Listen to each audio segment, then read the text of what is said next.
Now this is the commandment, the statutes and the rules that the Lord your God commanded me to teach you, that you may do them in the land in which you are going over to possess it, that you may fear the Lord your God, you and your son and your son's son, by keeping all his statutes and his commandments, which I command you, all the days of your life, and that your days may be long. Welcome back to the Dominion podcast. Man, I tripped over my tongue there for a second. I just talk too much. No, it's a rare occurrence, man. You know, I think I put my shoes on the wrong feet this morning or something. I don't know what happened. Welcome back, Dominion Podcast, Season 3. Great episode last week. Did you get any feedback on that? Yeah, I talked to the people that I talked to were encouraged and found it helpful. So it's always nice when that happens. Hey, if you do have feedback, encouragement, or perhaps questions, we've taken questions before. That's right. Yep. If you want to reach out, Jeremy's got an email. What's your email? Jeremy@thedominionpodcast.com. Yeah, if you've got an episode, a topic you want us to cover, questions that you have from our previous episodes, drop us a line, and we'll get right on that. Yeah, well, it depends. If it's a complaint, it might take a little while to answer. We'll get right back to you. You can't challenge my authority. Come on. Speaking of authority, that's a bit of what we're going to be talking about today. But before we get into our topic, we got some sponsors to thank. Thank you to Tristan at the Folklorist and Upper 40 Studio once again, so kindly hosting us here. Yeah. Tristan. I mean, he's got a business he's opening up right now, doesn't he? Yeah. So if you need kitchen cabinets made, he's your guy. Talk to Tristan. Yeah, he's a man of many talents. Yep. Yes, one of them being woodworking. Giant machine installing. You should see this machine he's putting in. Have you been to his shop? Yeah. Nice. We went and looked at this. The machine is the size of a house almost. Yeah. Yeah, it's crazy. Anyway, so that's awesome for him. I'm sure he'd appreciate your prayers as they're venturing on this new venture. Yeah. So, yeah, thanks to the Inglis family. And of course, as always, our official sponsor, Kawartha Classical Christian School. Someday they'll start paying us to sponsor. Yeah, someday. I'm hopeful that someday we'll start paying them. Yeah. Can we please sponsor you on our show? Yeah, but again, if we need to have Principal Auger on, the Augerstein. We do. We're overdue for a conversation about classical education, Christian education. Or even, I'm sure we could talk to him about Augustine. Yeah. Or Thomas Aquinas even. Yeah. Maybe. Yeah, he's doing courses right now. I mean, his background is in ancient history. Right. And he did Greek and Latin in his undergrad, but he's also doing courses at New St. Andrews right now. That's right. He was doing a course on Kuiper or something like that, wasn't he? He's doing a bunch of stuff. Yeah, he did a politics course. As if that guy needs to be smarter. I mean, come on. Yeah, well, someone's got to raise the bar. That's right. It's not going to be me, so. I've peaked already, so. No, when I look at my life, I think my gift is finding gifted people. Like you're a collector. I'm a collector. That's it right there. So you're part of the managerial class is what you're telling me. Oh, man. Yeah. Oh, yeah. No, it's so it's good that these guys, he and Ben, are moving forward in their education in the truest sense. Mm-hmm. And hopefully it is bearing fruit in the people around them. But we should have them back on. Yes, definitely need to do that. And kind of maybe raise the bar of the conversation in this room. Yep. But yeah, so today I thought we would talk about kind of a follow-up episode to one that we did, I don't know, a couple weeks ago after Danielle Smith announced her legislation in Alberta. Actually, this is the one I think I did with Jacob. Yeah, that's right. Okay. You called it the something about Christless conservatives. Yes, the dead end of Christless conservatism. That's right. And I was basically trying to highlight, if you listen to Danielle Smith's speech, she does what conservatives have done for decades, if not generations, in this country, in that they affirm the basic moral framework of the leftists, but then try to move a little bit to the right of that. They try to slow down the decay, but they essentially tether themselves, morally speaking, and in principle, to the lefties. Yeah, they grant them the premise. Yes. Yeah. And this is just basically what you're doing is you're losing more slowly. Well, in 2024, we're a couple decades into this, and it's not slow. So the left has overtaken, and by the left, I'm not even concerned with political terms so much. I'm talking about progressivism as an ideology, socialism, which is a manifestation of unbelief. Yeah. So I don't care where historically you tie it to. Those are some interesting, there's sociological and historical observations there, but I really care what is going on at the most fundamental level. And the scripture tells us at a fundamental level, what's going on in Canada is unbelief. It's a worship issue. Yeah. And the reason our politics are the way they are and our culture is the way it is fundamentally has to do with the gods that we worship, and not the true and living God through his son, Jesus Christ, but the idols that are fashioned in our image. Mm-hmm. So I was in that episode, I was trying to point out to people that while I am thankful that there is some legislation in place to stop the barbaric practices imposed by groomers, pedophiles, and sadists on children. I'm thankful for that. We need to not see this as more than it is, because in her speech, she basically affirmed trans ideology. Yeah. It's a partial temporary victory. Yes. It's kind of like if there was an abortion, if they say that there's a limit to when you can kill your child. Yeah, after a heartbeat you can't, but before a heartbeat you can. Yeah, it's good and bad in that, of course, we would want to save lives. Yeah. Like, if we can get 10 Jews off the trains, and not even if we can't get all of them, if we can do what we can, of course you want to save those 10. If you could save 1,000 babies in Canada this year, of course we want to do that. But what you have to acknowledge is sometimes when you put these things into legislation, you're granting the principle. That's right. And you're creating a basis of law. Yes. So it's like, okay, but the problem that we have now is we are saying legally and morally that it's okay to kill children. It's still okay to kill children. And I think with the trans thing, she explicitly, she did the same thing. And I want to pick up on something that we mentioned that she said in her speech. She insinuates. Now, I don't know what she would say if pushed on this point, but she actually made a comment about child services being involved with families who don't, and I believe she used the word affirm. And she made it kind of, it wasn't off the cuff, it was a prepared speech, but she was trying to, I think, counter the claim that, trans kids would be suffering and suffer and be abused. She said, no, we've got, child services, i.e. the state, would intervene in where they're being abused. But I believe she also used the term affirm. And it raises the question of, well, what are you implying that it's a parent's legal and moral responsibility to affirm fairy tales that end in destruction for their children?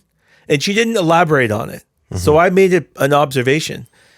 But after that, the next day or recently after, some psychopath in the NDP, Randall Garrison, a total nutbar, made a presentation to the press, and he he explicitly affirmed that parents have no rights. That's right. Under law in Canada. No right over the education and the raising of their children. He said that, and we'll read what he said, but he said that there's no such thing as parental rights in Canada. There's parental responsibilities. And he went on to say that our responsibility is to support and affirm a child. Well, this is not what's written in law. Although this has been what like CAS, Children's Aid Services, functionally practice for a long time. Like I've known that they have a low view of parental responsibility. And I want to get into why this is. So this episode is not about Canadian politics immediately. This is to do with biblical issues of worship and authority and justice and rights and responsibility and the family and all of that. And my hope is that Christians will, one, be able to understand what's going on around them. But also we need to realize we need to respond appropriately to this. And I think a lot of people don't want to see what's coming down the pipe, but we're not talking about a slippery slope anymore. Like we're talking like we're here. And we're already at the bottom. We're at the bottom, and it's just a matter of like when the boulders start coming. Right. There's no further down to go. Do you want to read the quote before we go any further? Yeah, I'll read some of the things that he said. He said, he talked about Danielle Smith as making dangerous and harmful remarks regarding medical treatment for trans kids. I mean, this is just basic propaganda. Yeah, it's a tactic that they use. It's to castigate your opponent as being immoral, right? And dangerous. What you're doing is going to end up hurting people just by saying what you said. You're going to hurt people. Yeah. And keep in mind the context of what Danielle Smith said. She literally said we need to have laws against to protect children from the abuse at the hands of parents and doctors who would make dangerous and harmful medical procedures, would perform them on them. She's literally saying we should protect them and we should prevent this at least until they're adults and they can make their own decisions. This psycho says that is harmful. Yeah. So harm is not harmful. Mutilation is not harmful. Permanent damage from puberty blockers is not harmful. But protecting from harm is harmful. Yeah. So this is like Orwellian doublespeak. Yeah, it's literally the opposite. It's literally the opposite, right? By the way, I forget where I saw this week, but there are plenty of studies that are beginning to emerge now showing that affirming these kids who have these delusions doesn't actually lower the suicide rate. It actually raises it. Yeah, he made so many false claims. Like there are no long-term studies that support that puberty blockers are good for children. There's no studies that say that. And the studies that we do have show that these things are disastrous for people. I mean, obviously. Yeah. So he just bold-faced lying about things that he has no. So he actually says there's the reporter asked if he's concerned about parental rights, or how we would respond to people who have concerns about parental rights. He said, there's no such thing as parental rights in Canada. There are parental responsibilities. And in Canadian family law, the primary parental responsibility is to support and affirm their kids. Children have rights in Canada, and these kinds of policies, namely Danielle Smith's policies to protect children from mutilation and puberty blockers and grooming and sadists, those policies restrict the rights that children have. I mean, just put your thinking cap on with me for 1 second. Yeah. Like, could this argument ever be applied to pedophilia? Yeah. Like, on what basis can you make that argument here and then tell me it's wrong for an 8-year-old to be involved sexually with an adult? Well, if you're going to let an 8-year-old take puberty blockers, and if you're going to allow for mutilation of their genitals, of course, you're the kind of person who will allow for sexual activity with pedophiles. Yeah. Like you've already but I'm just saying, done like, that. On a principle level, if you just look at the argument, there's nothing in the argument that would prevent you from allowing that to happen. No, because the principle is you have to allow what they want to happen. Whatever the kid wants to happen. Yes. It has nothing to do with whether they're even able to understand what's happening. Yeah. Which we used to believe in. Yes. You know, like you're just not able. That's why, you know, sex with somebody 16 and below was considered statutory rape. Yes. Because they're not able to consent. Yes. They cannot calculate the moral and other consequences to their actions fully. And therefore, they can't make a fully informed decision because they haven't reached an age of maturity. This is weird because the progressives, the left, are so big on the term consent. That's like one of their big concepts, but they're just throwing it out the window here. Yeah. Like they're just abandoning it. So. Yeah. And he actually said that children should be free to consult with their parents and friends. So they're getting rid of the informed. They're trying to informed means you talk with people who give you the truth. Like going and meeting with someone who tells you to chop off your genitals because you like the color pink. That's not an informed decision. That person's not giving you wise and sound advice, warning you of the consequences that come down the road. That's not an informed decision. And by definition, anyone advocating for these kinds of harmful procedures is not informing the child of what's happening. No. But the point is that morally, we have acknowledged that even if you were to give a child all the information, they do not possess, to a certain point, the capabilities of interpreting and applying and understanding all those consequences. And looking into the future. And looking into the future. So we say that, look, until you reach the point of maturity that you can reasonably bear this information and make appropriate decisions based on that, then we won't, for your safety and protection, delegate that authority to you immediately. We're gonna outsource that to your parents primarily, and it's their job to protect you, to help you, to guide you, to teach you. So that principle's still at work, though. It's just been transferred from the parents to the state. Yes, and so the parents, and that's important because the parents are actually their counsel. And their wisdom and reason is actually, according to this psychopath, potentially criminalized. So if your child wants to run into 4 lanes of traffic or wants to consume, bleach because they think that it would be fun, do you have a moral duty to stop them against their will? Well, of course you do. But according to these people and their ethic of affirmation, that is not only you don't have that responsibility, it is wrong and potentially illegal for you to do that. Because again, the highest moral good now is not to love God and love your neighbor and to do good to them, even at expense to yourself. That is a Christian ethic.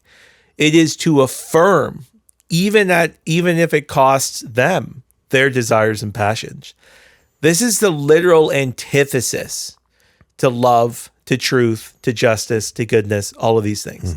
It's not just a different opinion that we should dialogue about. It's born out of an actual hatred for everything good. Yeah.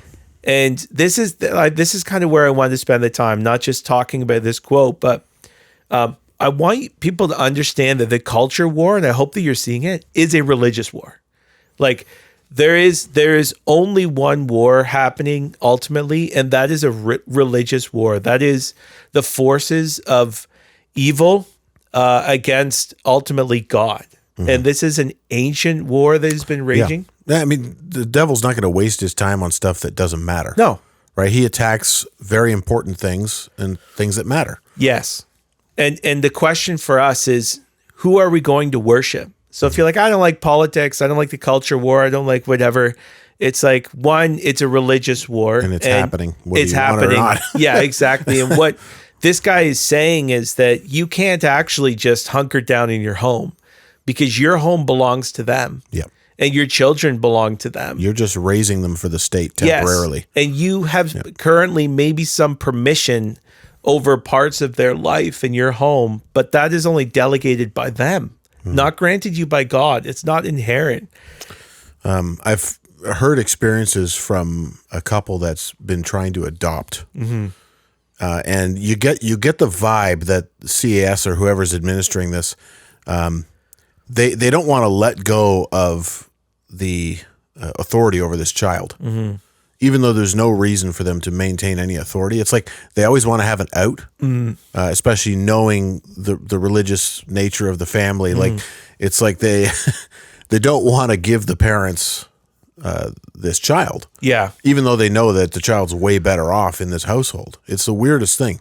Well, it's because unbelief is at its root a rage against God and his authority and his delegated authority.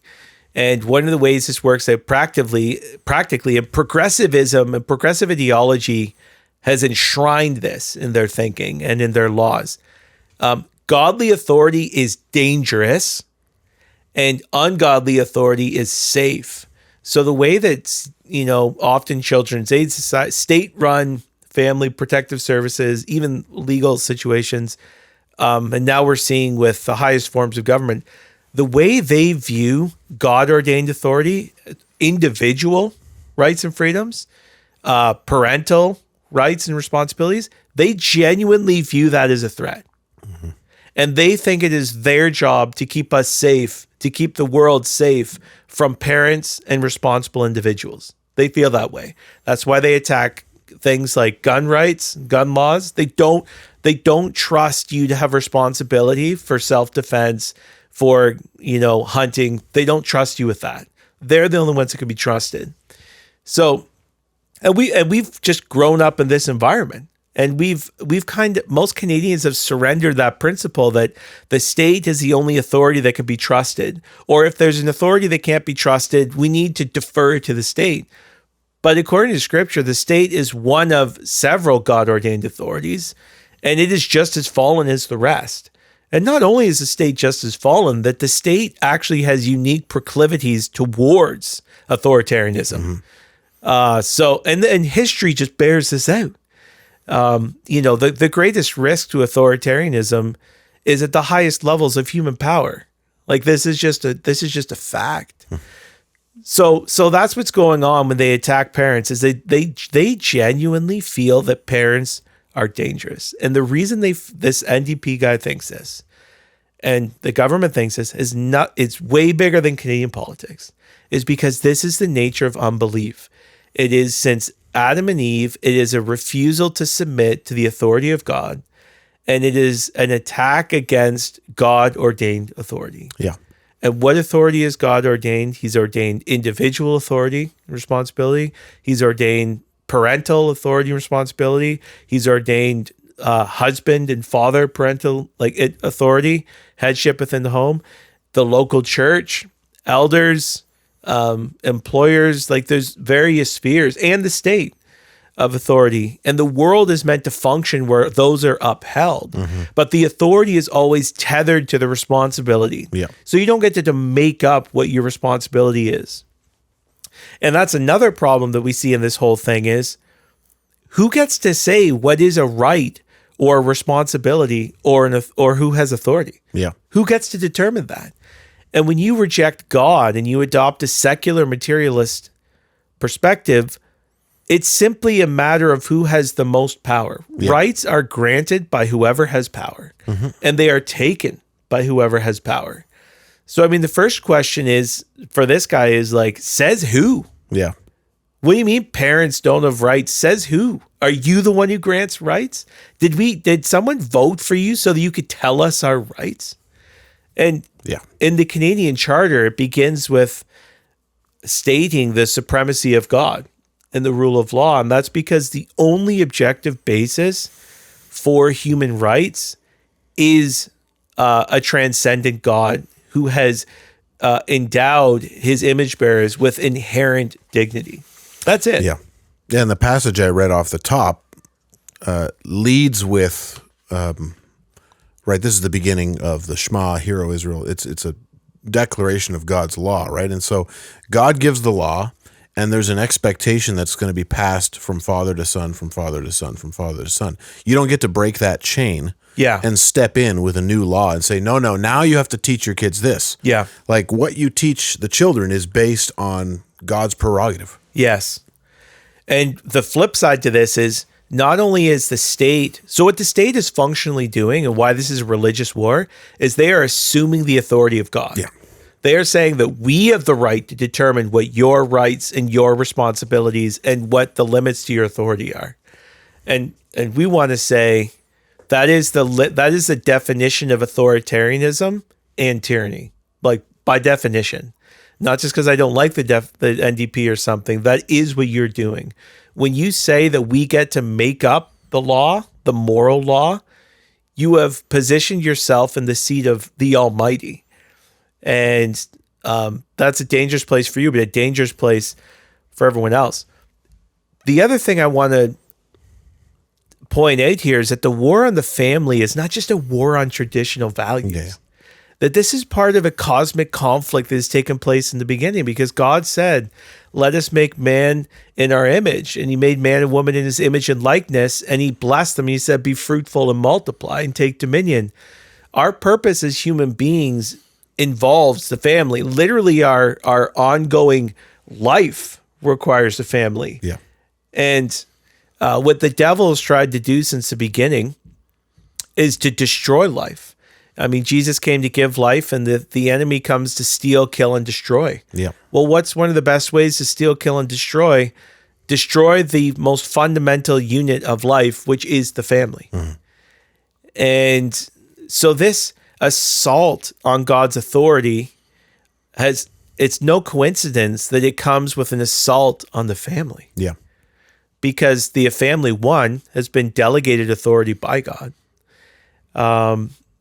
And that authority is meant to be exercised under the bound or within the limits and under the authority of God, according to his word, right? It's a limited authority. It's a defined authority. And authoritarians don't like that. They want to make up the rules. Well, so the point I'm trying to make, though, is that people need to realize this is not a policy thing. Mm-hmm. This is not a weird lefty NDP policy thing. This is our state is being given over to their unbelief, and they are simply following orders of their master, who is the prince, who is the spirit of the air, who is who is at work in the sons of disobedience.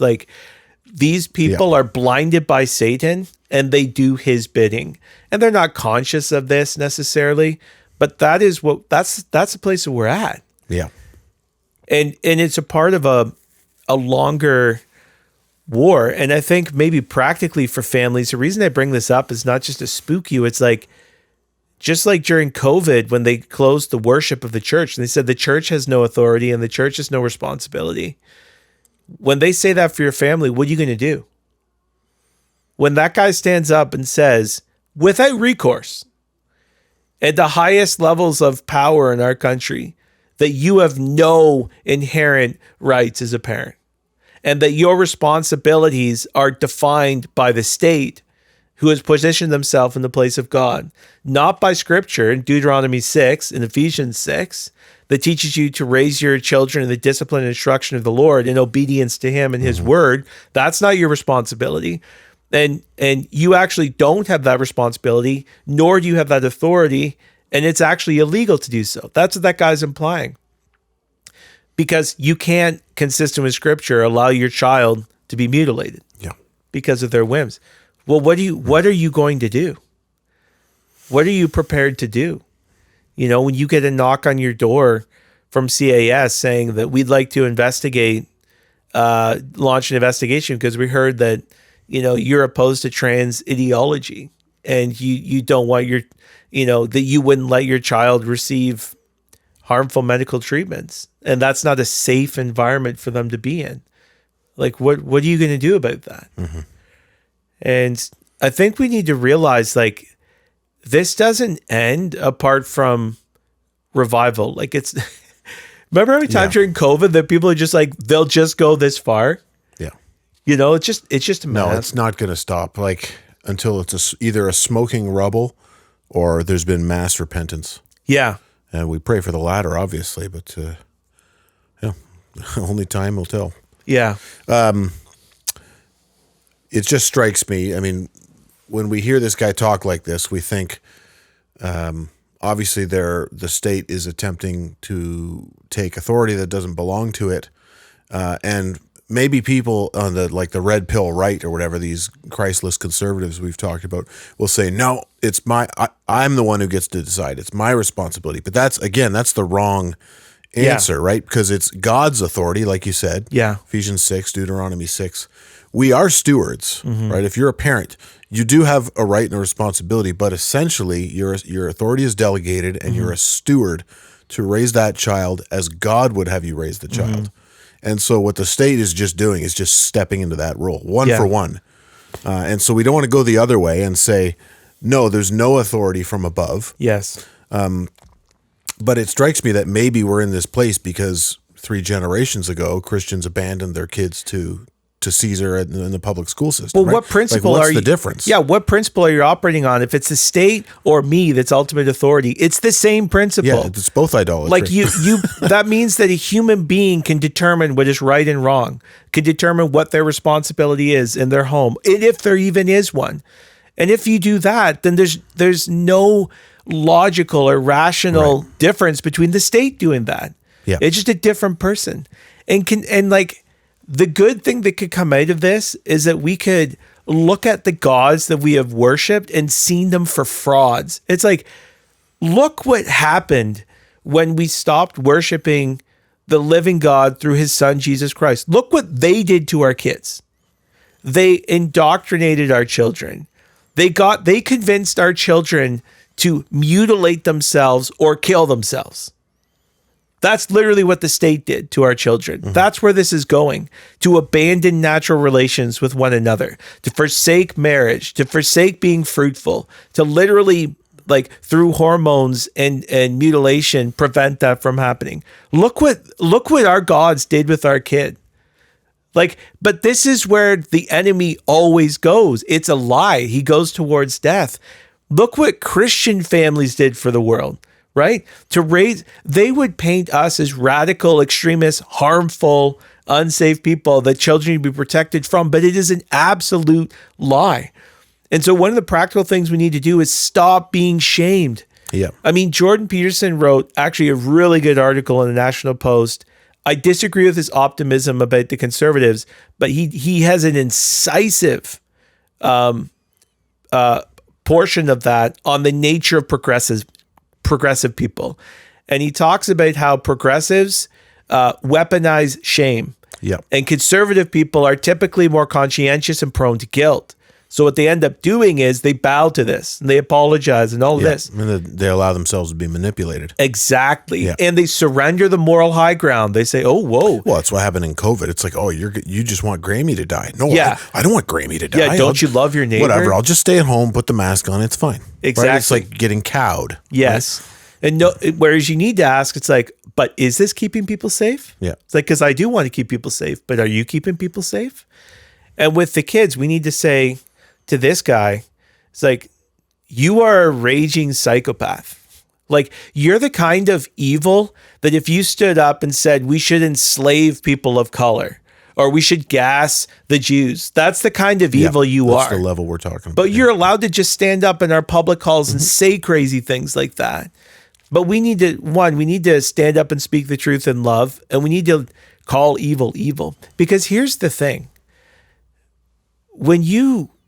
Part of the reason the prophets are called by God, they're called to a culture that is so, there is a blanket of immorality over the culture. There is a blindness. Yeah.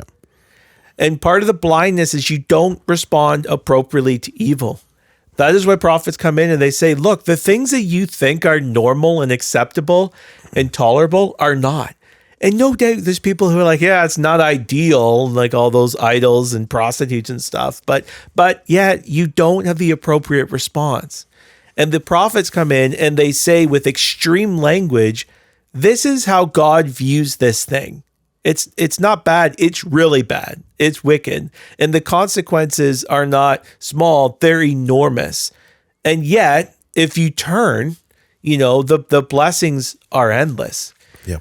But I think the church needs to recover its prophetic moral witness to the world. And actually, this could be a great time for gospel. I think we're going to have some opportunity for that soon. I was just thinking on the way over, something you said last week about, if it actually does become illegal to say certain things, I don't know. It's just maybe time to intentionally break some laws. Oh, 100%. Yeah, it's 100%. I mean, in past episodes, I told you guys, I've been feeling like we're just not speaking, and we need to create a spectacle, not in a godly sense or a vain us sense, but in the prophetic sense. Like, you need to speak to the world.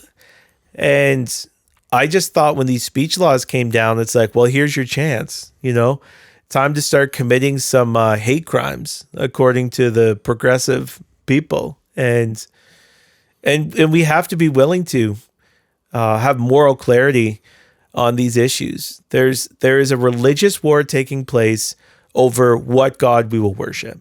That is the war. And Christians need to say unequivocally, we worship the God of the Bible through his Son, the Lord Jesus Christ, who died in our place for our sins, who was raised, who has ascended to the right hand of God the Father, where he rules and reigns over everyone and everything. That's just reality. And we need to remind the state that they are not God. And like, this is what Christ is Lord means. Yeah. It means Caesar is not. And if the earliest confession and the most basic confession of the church is a reminder to the rulers of the world that they aren't God, we need to recover that. It's not enough for us to believe this in the privacy of our hearts. Like, this is our public confession. And the state right now in Canada unequivocally, explicitly is declaring itself to be God. That it is no less than that. And the church needs to say, no, you are not. No, you are not.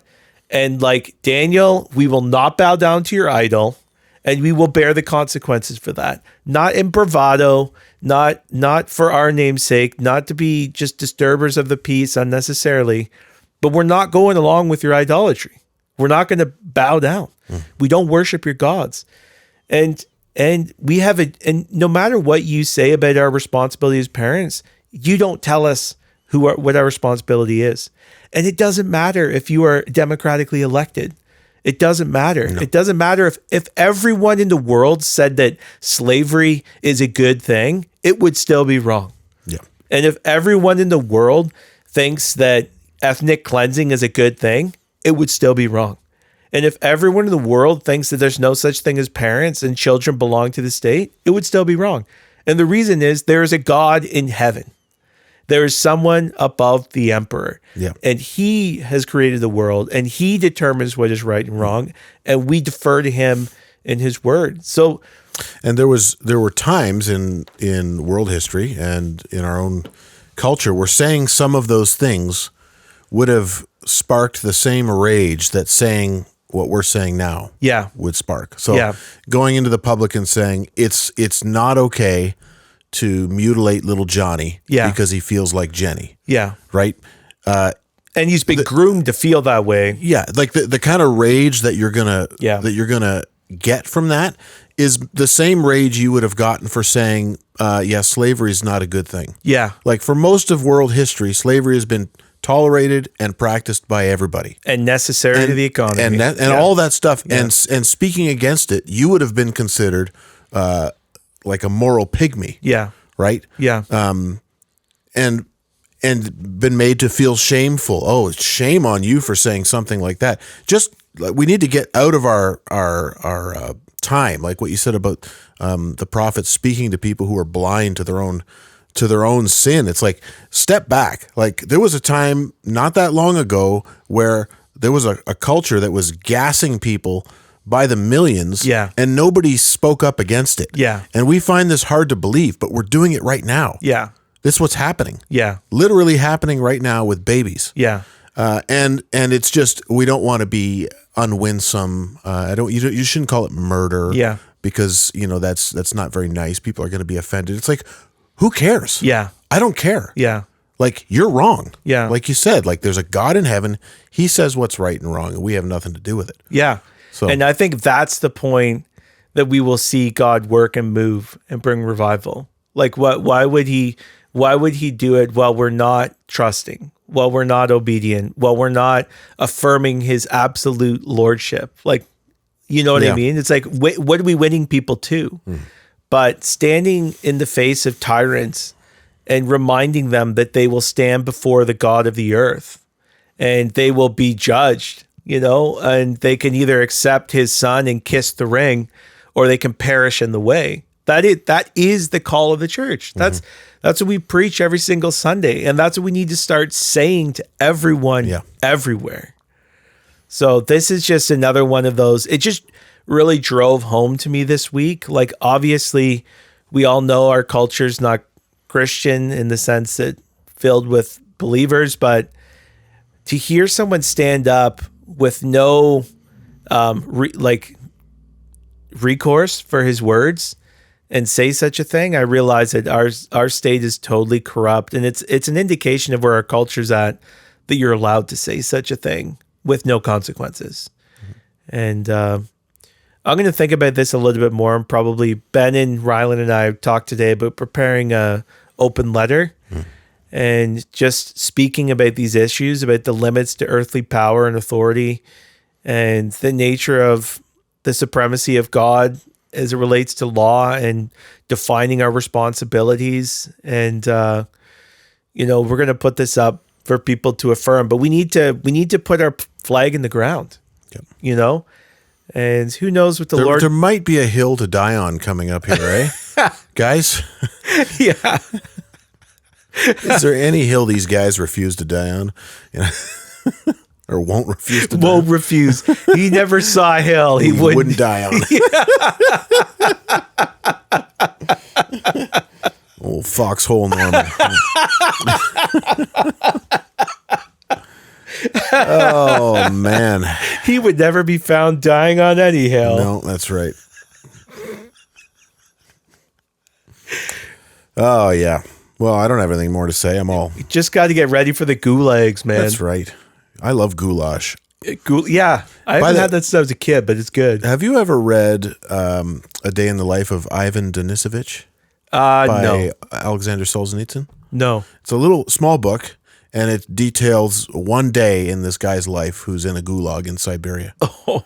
It's fantastic. I mean, it's depressing. Yeah. But you read this and you're like, how did these people do this for decades? Like, I mean, most of them wouldn't have lasted that long. You would die pretty quick, in a manner of speaking. But trying to survive in this atmosphere, anyway. Dehumanizing. Crazy. Yeah, crazy. Literally roads leading to these camps paved with the bones of the people that built the roads, because it cost so many human lives to build these roads. It's cold in Siberia. People die just from staying outside too long. Anyway, good book. I highly recommend it. Because get ready. Get used to it. Get used to it. But you honestly have to be ready for that, and that's the problem. And Solzhenitsyn talks about this, right? He mentions how there's this weird dynamic where the police knew what they were doing was a lie. They would arrest people and imprison them, and they knew it was a lie. They would try to get a confession of this person when they knew it was a lie. Like, the police knew that there was no crime committed, and all the neighbors would know that people were being taken away but not say anything. People were cowed into this, but it's not as though there was no possibility for pushback. It's just people's desire to preserve their own life overrode that. Yeah. And so all of these people were sent, but then you read about responses where people said no. Was it Hungary? What was the famous, the Christmas revolution? The pastor led it, actually. Oh, the one in Romania? Was it Romania? Yes. Hungary or Romania. One of where Ceausescu got shot at the end of it. Yeah. Yeah. But before he was shot, I mean, basically the state fell quickly. Yeah. And it's because... I think it was the Christmas Revolution. Yes. They were willing to suffer. They were willing to stand up and just say no. Yeah. And a bunch of people died. And there was too many people to shoot. Yes. So... Exactly.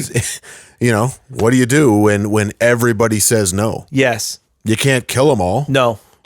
And then when you try to, the people with the conscience, they quit. And soldiers joined them. Yeah. And there's a consequence to it. But I think that's what we need to think about as Christians. It's, if we don't want a bloody revolution, and we don't, because that's not good, then you need to think about just simple obedience. You need to think about just saying no.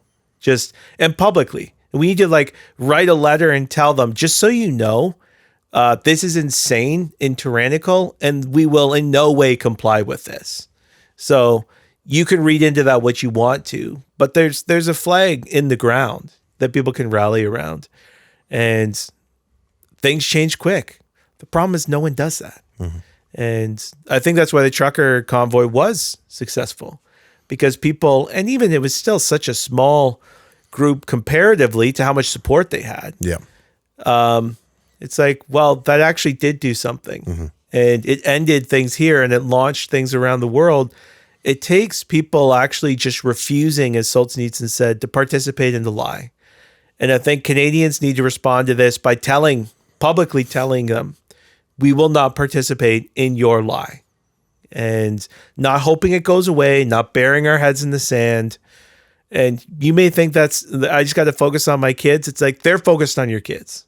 So if you care about your kids, if you want to keep them in your homes, if you want them to be able to have families, raise them in the nurture and admonition of the Lord. Yeah. Well, this has been great. I guess I'll leave us with our normal call out. Looking forward to next week. I don't know what we're going to talk about. Do you have any ideas for next week? Maybe we'll have the Principal Augustine. Yeah, that's a good idea. Maybe continue this discussion. All right, well, we'll leave it at that. But until next time, may he have dominion from sea to sea and from the river to the ends of the earth. May all kings fall down before him, all nations serve him. See you next time.